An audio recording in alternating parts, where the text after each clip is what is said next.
अध्याय 13वा. देवीचा वर प्राप्त झाला. राजा सूर्यवंशाचे ध्यान.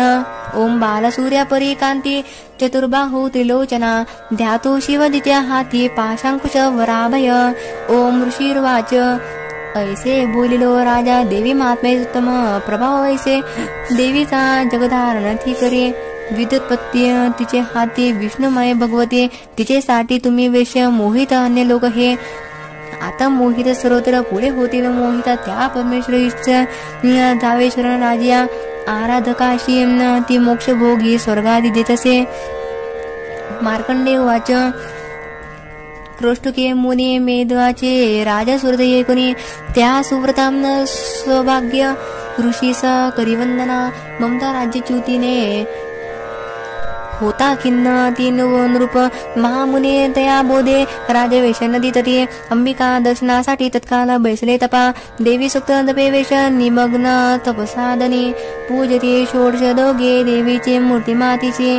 अल्पाहारी प्रथमते पुढे आहार वर्जुने एकाग्र मन लावून चिंतन न तवी मांडते. आपले रक्त देवोने स्वप्राण बरी वाहत आराधिते नियमाने 3 वर्षे महातपी प्रसन्न दर्शन दे चंडिका त्यांनी बोलली. देवी वाच राजा वेश जे तुमची अभिलाषा असे म्हणे मागा सर्वेच मी न देते तपे संतुष्ट झाले. मार्कंडेय वाच दुसऱ्या जन्मी राजश्री अखंड नृप मागत इह जन्मी शत्रुनाश गत राज्य मिळो म्हणे. विरक्त वेशतो सुज्ञा ममत्व मी बननसो निरासक्त करियसे नम्रत्वे ज्ञान मागत.